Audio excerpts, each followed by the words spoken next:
1995 or sometime, and she was a gym instructor over there. Since then, she has, you know, she, a grandmother of two, yes. And now she's still teaching yoga and at Gymkhana and many other places, and I meet her very often. She has really grown over the years.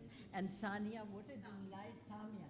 What a delight to know you. I know there are skeptics in there, but you shocked a lot of us by saying you're 60-year-old. I hate you for looking so beautiful.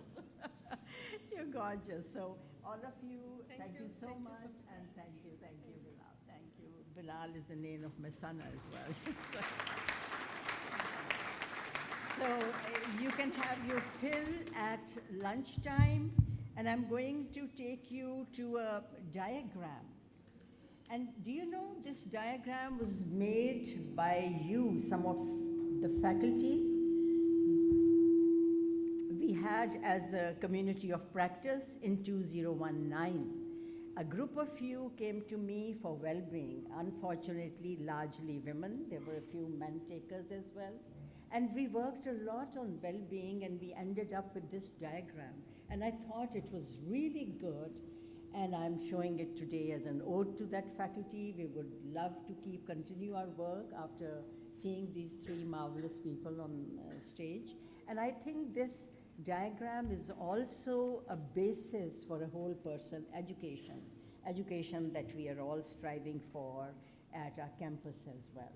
So over to serious matters again about what the institution is about, what have we done over the past year, and what direction do we want to take in the coming years. I very proudly invite our rector, Dr. Jonathan Adelton, our vice rector, and my boss, who I really am very thankful for the margins you give me, Dr. Trimble. Dr. Trimble, please, onto the stage. And Gloria, who has come to be a confidant over these years. Every time anybody of us has an issue, we are running to her. So, Dr. Adelton, very quickly, you all know a lot about each one of them. Mind the step, yes.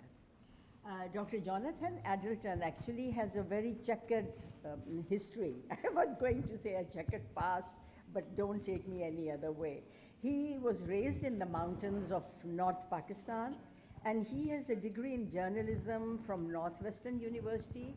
Dr. Trimble, wasn't that where you were also working, Northwestern University? It was Northwestern College. Okay. And so you did your PhD, Dr. Adelton, from the Fletcher School of Law and Diplomacy, one of the best at Tufts University. He has published numerous books and articles. He has been a former ambassador. He has been a country director of USAID mission to 5 countries. Surprisingly, Central Asia and Asia have been your destinations. And you retired from Foreign Service in 2017, and then you taught you were in your hometown of Georgia, and you worked very briefly before Foreign Service at the World Bank and Carnegie Endowment for International Peace. What a remarkable career.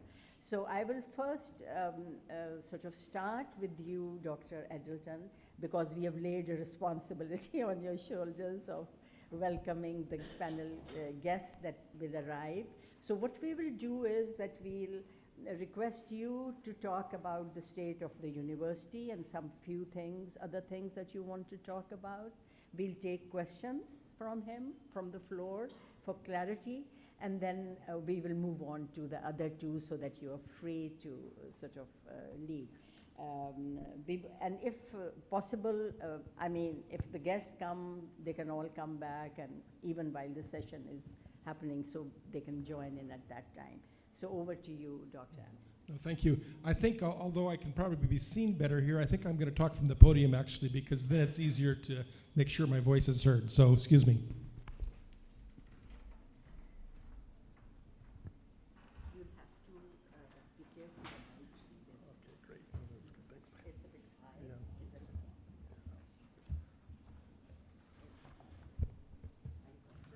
Yeah, no, so thank you. Thank you very much. Is this okay? I guess I can be seen here as well. And again, I have a few papers and stuff, so I think it's probably cleaner and easier to do it here. There's 7 parts to what I'm going to say, and I guess I'll start off with the introduction, and I do want to thank Dr. Rixana, the VR's office, the guest speakers, a great lineup later today, and above all, the participants, welcome faculty.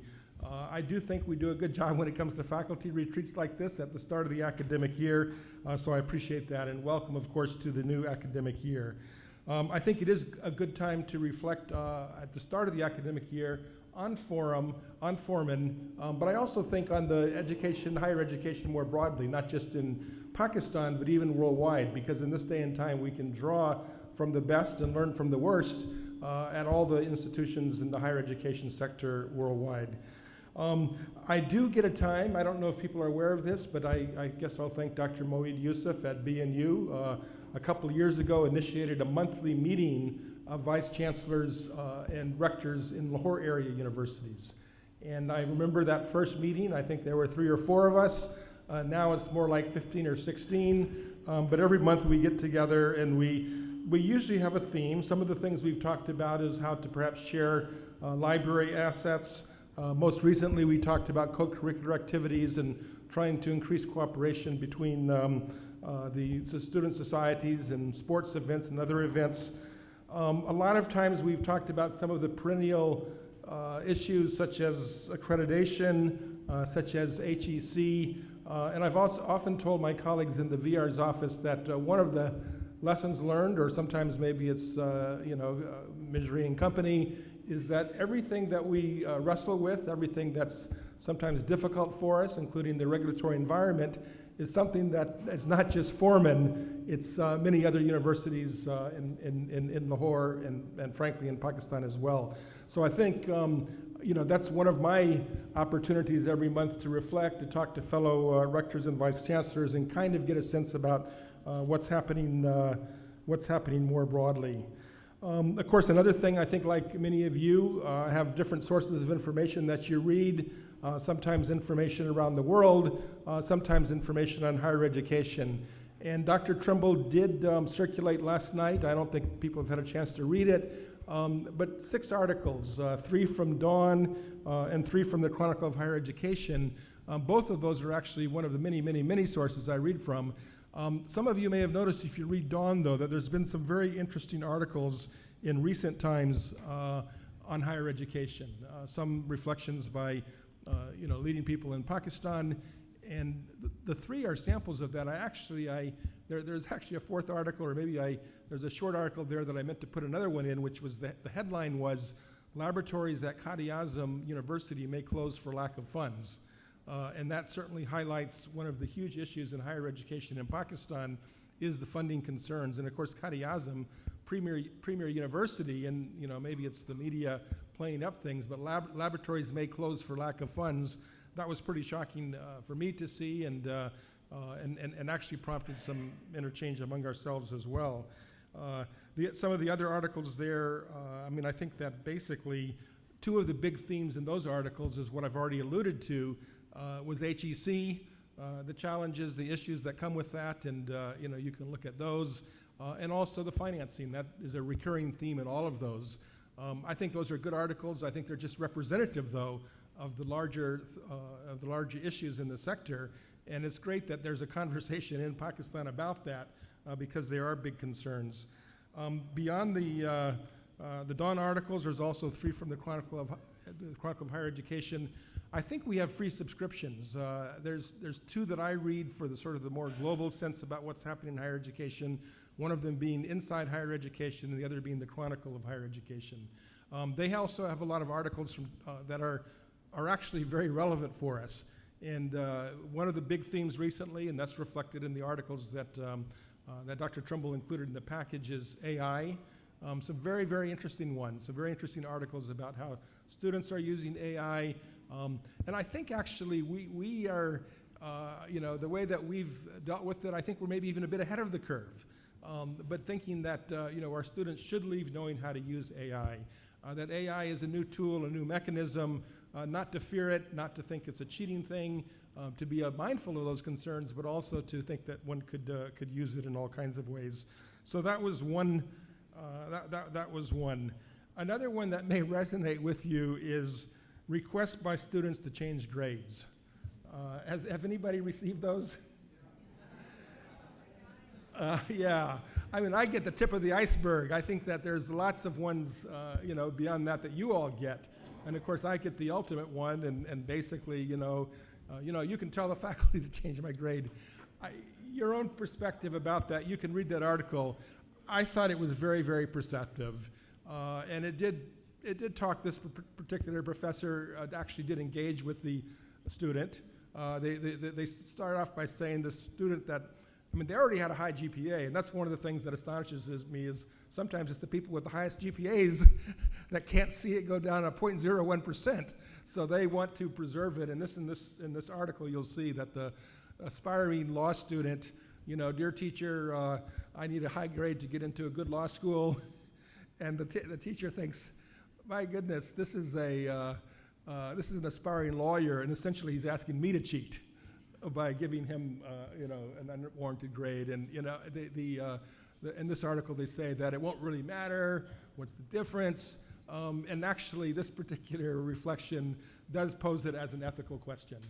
The ethical question also being, what about everybody else in the class?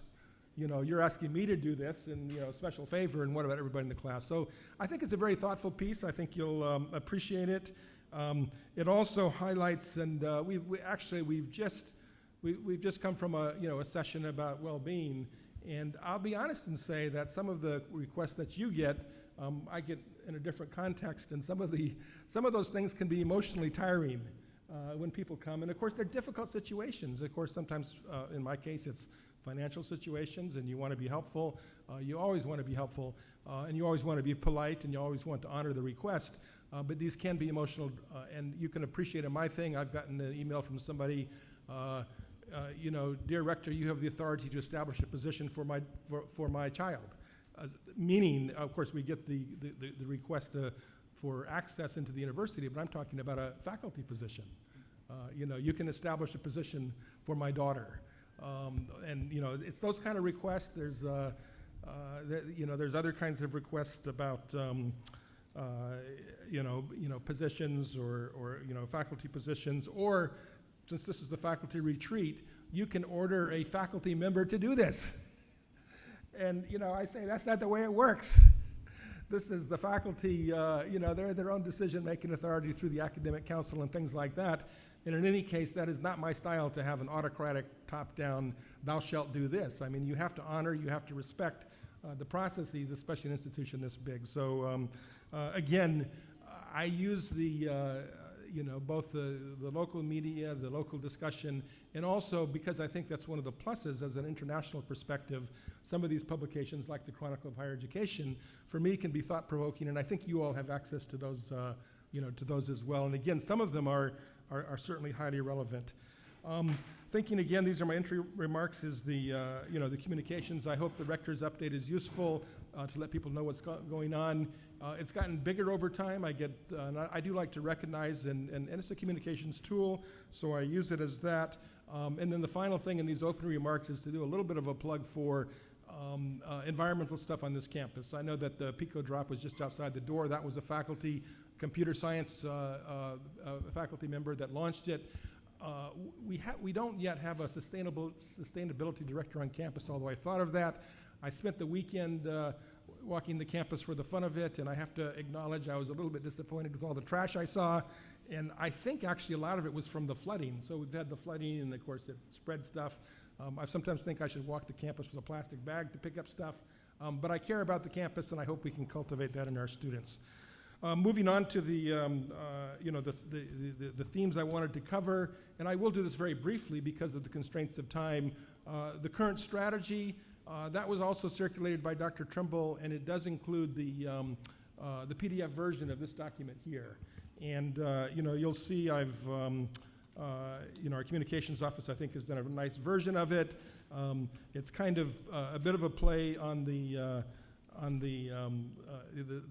sevens, has the 7 values, it has the 7 strategic priorities, it has the 7 strengths that we have as identified by NECHI. This was just pure coincidence, but their report talked about 7 strengths. So I think the setup is pretty good. The guts of it, though, is the 7 strategic priorities. And what we've also done is, and this is also in your notes, is a strategic assessment of how are we doing in the first year. The strategic priorities have, again, this is coincidence, but it was 39 different things to work on. It was sort of a coincidence to me. I don't know if there's any movie aficionados, but 39 Steps is a very famous movie from the 50s. It's also based on a novel by Buchan, a Scottish novelist. And I thought, oh, 39, that's good. We'll call it not just 39 tactics, we'll call it 39 steps. And so you go through this, and this particular assessment is built on those 39 steps. I didn't want to be thoroughly optimistic or thoroughly pessimistic, so it's somewhere in between. But please do feel free to read it. It's still in draft form, so if there's something that's missing there, you can certainly comment on it. This leads right away to NECHI, and a special shout out to Dr. Gloria, who's done so much. But everybody here, I think when the visits have taken place, they've acknowledged that.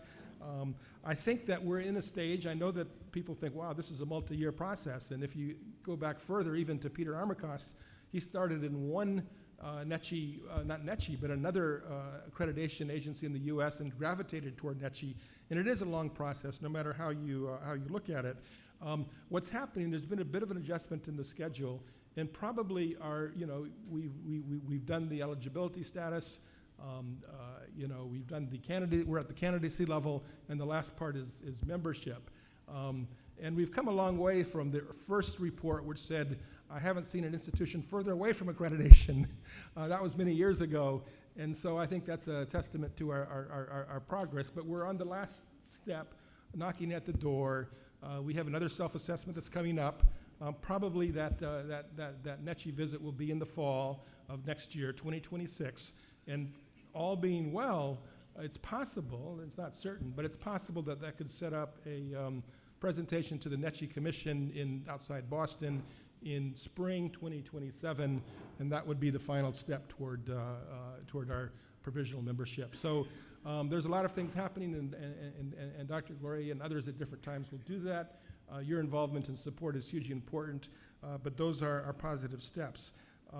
I will say that the last NECHI visit, which moved us to candidacy status, talked about work in certain areas, and one of them being the strategy, which is one of the reasons you'll find me increasingly talking about it. The strategy meaning operationalizing it, tracking it, making it part of your conversation.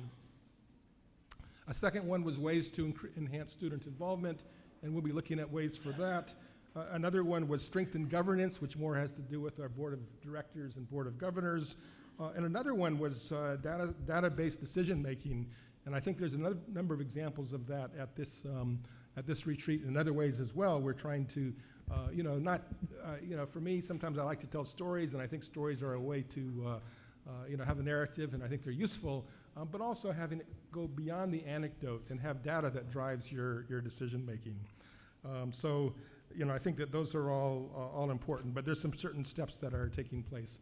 Another thing that we have, which is interesting, is that NECHI has asked us, and over time there may be other opportunities as well, but they've asked, for example, for Dr. Trimble to participate as part of a NECHI accreditation team to the University of the Middle East in Kuwait. So he'll be doing that very shortly, and that's excellent.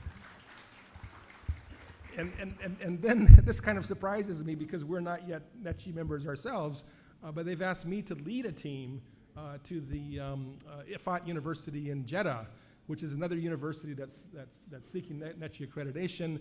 I've been in quite a bit of correspondence with them already. The way it works is I have a solo visit in early September to prepare Recording in progress.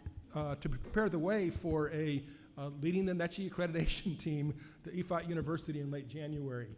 So I don't think that they would be reaching out to us to participate in these things unless they already had a fair degree of confidence, and might even say that they consider us almost a member of the club. Because again, this is not just an early visit, this is for Afat University, their accreditation visit. Just as for the University of the Middle East, it's their accreditation visit.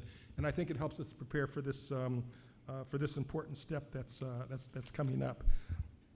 Moving on to the academic space, and actually I'm thinking in reflection I should have said projects rather than academic space, because when it comes to academic space, the VR's office is hugely vital, and in fact they lead the way. We do have a space committee that also looks at this.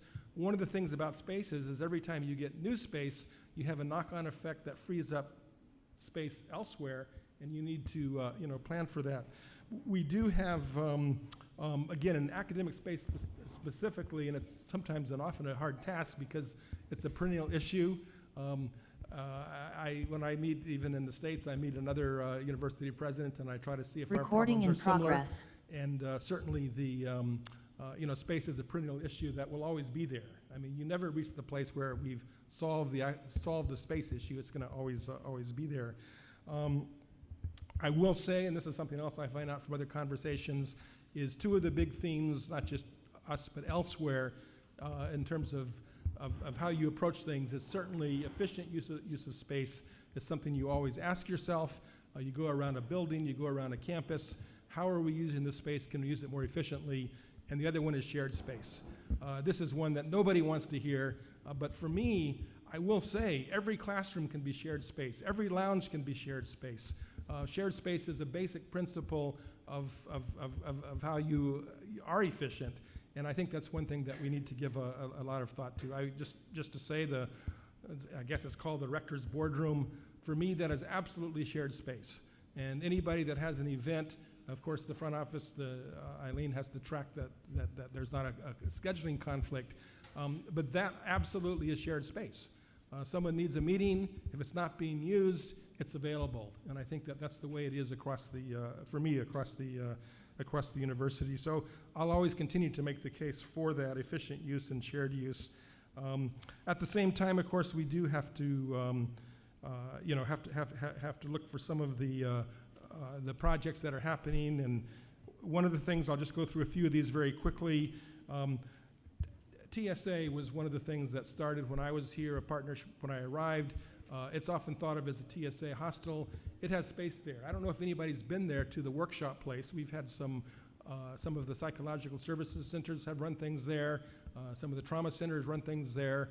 There's a beautiful space there. If anybody thinks it's nice to have a departmental off-site kind of thing, it's there. It's one of our best classrooms, if you will. You wouldn't use it for classes because it's a bit of a distance, but it's an asset for the university that one should look at.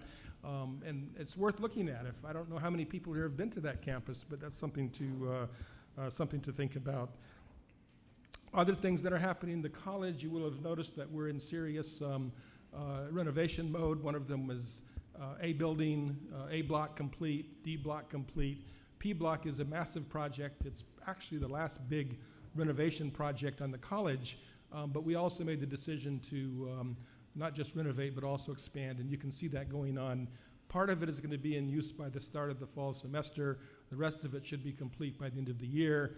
The other difficult decision there is the air conditioning, because although those buildings were built pre-air conditioning, it is possible to retrofit them for air conditioning, but it's very expensive. At the same time, if you're a parent and you're going to send your child or pay fees for your child to go to college, and the room is not air conditioning, in this day and time, you can see that that's not a good look. And so over time, we're trying to air condition the college buildings. They're built in an environmentally friendly manner, but they need HVAC, and we're working on that. On the university, some of the projects that you will have observed was the Center for Biblical Training and Research. This was, I'd say, gifted to us because they funded it, the Friends of Foreman, and it does include office space. It does include one large classroom and two smaller classrooms. So increases there. We also talk about the 4 pharmacy labs. This is, you'll see that just in back of the science building. I should say the CBTR, 7,600 square feet, the pharmacy lab, 7,600 square feet. U.S. Educational Foundation, that's that compound that people see that's called Prometric Center. There's 2 large buildings and a handful of smaller ones there. We've negotiated, what happened is they had a long-term lease, and at the end of the day, the buildings are turned over to us. We're getting one of the large buildings 13 years earlier. What we have to do is do a wall to cut the compound in place, but we inherit this building, or we acquire this building, a beautifully built building, 12,000 square feet, and in the fall we'll be working on repurposing it pretty much 100% for academic space. So that's 25, 30,000 square feet right there of academic space, and the knock-on effect is that if you get that extra space and people move there, that fills up academic space elsewhere, and you have to make those decisions about what to do with it. In a more medium-term context, and this could be 32,000 square feet, is Mahmoud Brothers Cafe. Similar arrangement. This one expires in 2029. We might negotiate something to get it earlier, but that's set aside for academic space, and it was designed to have a third floor, so that will become an academic building as well. Other things that are happening, you would have noticed the field between the chapel and the campus center, often called the hockey field. We're going to be getting that, we're going to be fixing that up as a garden, and there's some plans for making that very nice space. This, to me, is where the college, the university, the life of the body, which are the sports fields, the life of the, if you will, of the heart and soul of the chapel across the way. All this comes together, I think, in a very good way, and I think this is going to be another beautiful space on our campus. It'll also be places where one can put up tents and have special events. The other kinds of things, we're probably going to be expanding the CPPG building. That was a residence, and that will probably be made much bigger. Of course, that's also close to the Prometrics, close to the U.S. Educational Foundation building. That wall will come down, and so that's going to be open space. That's a new academic corner of the campus that's developing in a good way. We have other thoughts, including fire alarm systems that we have to do, the infrastructure that you don't see. Okay, the infrastructure that you don't see, which is the water and the power and the IT, working on those things as well. So, and even beyond that, you may have noticed some new computer labs, several hundred new computers. We are trying to invest in these kinds of things as well, and very open to reconfiguring space. I guess the last thing I'll say about that space is, you're seeing this is beautiful space here. It can actually be divided into smaller rooms. There's a mini auditorium here. Does anybody know that? You have certain kinds of events. It's a beautiful auditorium. It's small and more intimate. It's part of that. We have 6 conference rooms in the digital library. Does anybody know about that? That's accessible to anybody that wants it. There's research space in the digital library, quite a large space, in fact, more for our graduate students. But I sometimes ask, does anybody know about that? And I think even today, it's worth looking around and seeing how it can use this space. I think this floor, which of course includes the Business Incubation Center and the atrium, is wonderful, wonderful space, and we're beginning to use it in a good way, and we need to look at that as we look at these at these examples. There's a faculty lounge here. It's still open to question. Are the faculty going to use it? There's a female lounge here on this floor. Are people going to use it? We'll see. If they're not used, there may be alternate sources that we begin to think about. I know many departments want their own lounge, but this is a way to try to get faculty together, and I think over time, it's natural. That's the way it works in any institution. You begin to use the space, but I think we are in a place where we can look around and see the space and begin to use it better. Moving very quickly, I guess we have the campus profile. Of course, the best profile, I think, comes after the freeze date, which we have in fall and spring. Still, admissions gives a good sense. Intermediate admissions, college admissions, we attained, I guess I would say, our goal with 2,200 new students in college, which I think is the highest ever, which I think is very good. The undergraduate, we're at just over 80%, but it's still a work in progress because there's still people being admitted and signing up, and same for the postgrad as well. At this point, it's 865, starting postgraduate programs this fall. One of our colleagues here, Amir Chakdai, has headed a committee on strategic enrollment, and I think it's interesting. One of the things he noticed, or the committee noticed over the past 5 years, was a 2% annual growth rate. And that's pretty much what my thought is. We are not in a rapid growth mode. We are not shaking the bushes to try to get more students. We want to be a good, strong university, and the 2% is actually what's posited in this strategy. If you look at it, is a 2% growth. So it's interesting to me that it's imminently attainable because we did it in the last 5 years, and looking ahead to the next 5 years. That's more or less what we're looking for. We're not looking for rapid growth. We're looking for some measure of growth, though. I think, though, that that report, it's the Committee on Strategic Enrollment, did point out some concerns we need to look into. Higher acceptance rate, people apply, do they get accepted? A higher acceptance rate means you become less selective, and that seems to be perhaps the case over time.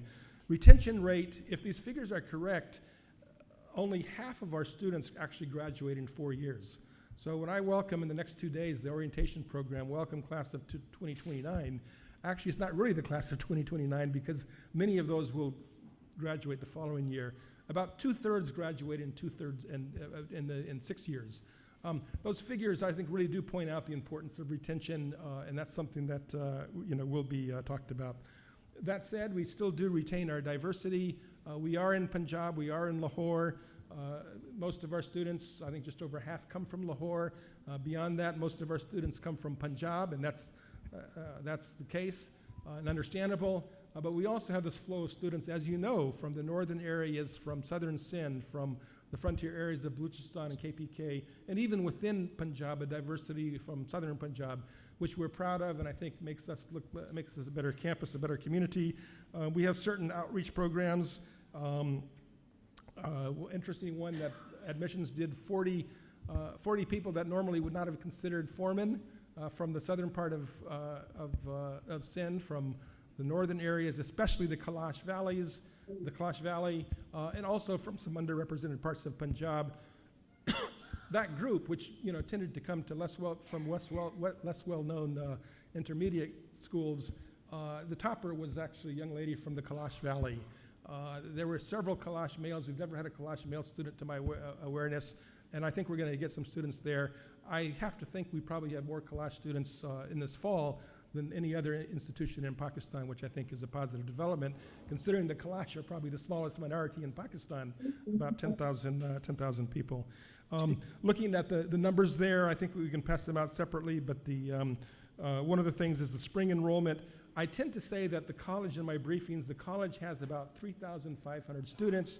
The university has about 5,500, and you add it together, and we're around 9,000. If anybody asks, our enrollment is just over 9,000. There's also the table there for faculty. The focus here, of course, is university faculty, 288, almost 300 university faculty, just over half male, just over half female. The numbers of Christian faculty from the Christian community is pretty much comparable to our student population, which is 12 or 13%, part of our diversity as well. In this case, diversity, faith-based diversity. About 60% of our faculty have PhDs, very, very commendable. And if I think Dr. Trimble can correct me, but I think our faculty, of course, many faculty from Pakistan universities for their highest degree, but some overseas. And I think what's remarkable to me is 21 countries. I could be wrong, but certainly in the United States, I can't imagine that there's that many institutions of our size that have faculty with higher degrees from 21 countries. That really does add to our international flavor because our faculty have experience, whether it's in China, Russia, Korea, US, UK, France, Germany. That really, I think, adds to the international aspect of our institution. So moving on very quickly, and I apologize if I've run on a bit, but number 6, before I get to my concluding remarks, is the Friends of Foreman, as you know, is our support organization. I do get some students and some families that come to me, and they are under the impression that we must get some funding from the government of Pakistan, that we must get some funding from the government of the United States, that we must get some funding from the Presbyterian Church of the United States. None of those are true, at least in terms of our operational cost. We are an institution, and it's very, very, very, very common that tuitions is a huge part of it, which is why, for me, it's important that we offer services that are valued, that we respect very highly our students and, of course, their families that are paying the bill. Of course, we have an active financial aid program. This year, we're more than 500 million rupees is being provided for financial aid. The lion's share of that for need-based financial aid, and we're proud of that because that gives us our diversity in terms of socioeconomic backgrounds and geographic areas and faith communities and ethnic backgrounds.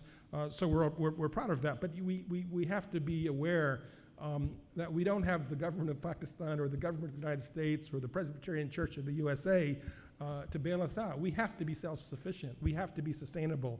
That's where the funds come from. And so we have to honor and do that. Friends of Family is important because it is part of our support network, in this case our international support network. We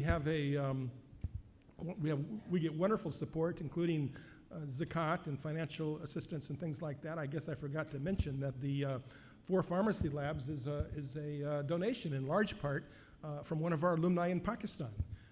Mentioned the CBTR is a donation in large part from Friends of Foreman, but the 4 Pharmacy Labs was funded within Pakistan. Friends is on my mind right now because they have 2 board meetings a year in the States, and then they have a in-person, and they have a Zoom call, which is coming up later this week. And the most visible contribution from Friends has been the building we're in, where they funded in significant part, and so that's an important part of it. The Alice Lounge, you'll see the acknowledgement there, and those are the kinds of support that we get. In this case, a second generation immigrant from Syria, who, among many others, helps support this this right here. The meeting next week for Friends is going to probably affirm that they're going to provide a campus architect that would come out. We're working on an updating of our campus master plan, and that will be helpful there. It'll affirm, I think, additional support for NECHI. So those are the kinds of things. They're beginning to have a discussion on a potential new building, and so we'll be talking about that. And of course, from time to time, we do get visits from Friends, and of course, Dr. Renwick, who is the head of our of the Friends of Foreman board, taught a class this summer, and we welcome that kind of involvement, when it comes.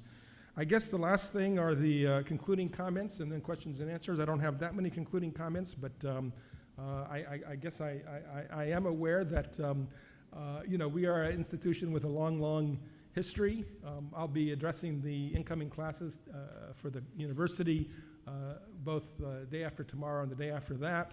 And I've kind of begun to frame my welcome to the first-year students as along the lines of things that we're proud of at Foreman. And the things I talk about are certainly our history, our alumni, our campus, our faculty. Those are all things that I highlight in those presentations, and I'll continue to do so. History, someone, I don't know if it was Dr. Trimble maybe, but someone recently passed on. We do have a university archives in our library, but I'm thinking of the Founders Day 1959, history of the college to 1939, and College Magazine, and I'm mindful of the fact that we also are part of that history, part of that continuity, and I guess I've said that as a metaphor of when I came here, and when I am here, people ask the legacy. The legacy for me is to be a strong part in a continuing chain that goes way back into the past, and God willing will continue way into the future, but that's the legacy I look for. The last thing I'm thinking about, and I'm thinking about our first session, and maybe this is more the, I don't know if you call it advice or reflection or whatever. I noticed that Bilal had a tattoo here, and I've told Miriam, because her husband does tattoo, that one of our sons has a tattoo in the same place, and I guess this is a younger generation thing because I wouldn't dream of it myself, but it's actually a line from Lord of the Rings, and it basically says, all we have to do is to decide what to do with the time that has been given to us. And some people are familiar with that. Gandalf, Tolkien's Lord of the Rings.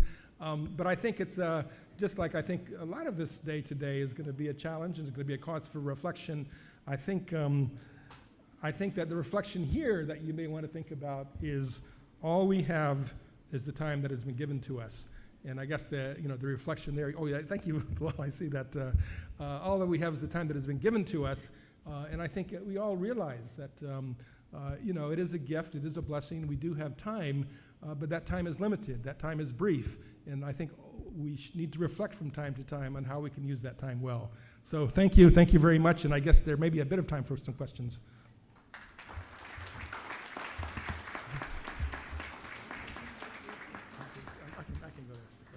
Dr. Addington, you're a true story weaver, and you weave history and story together. And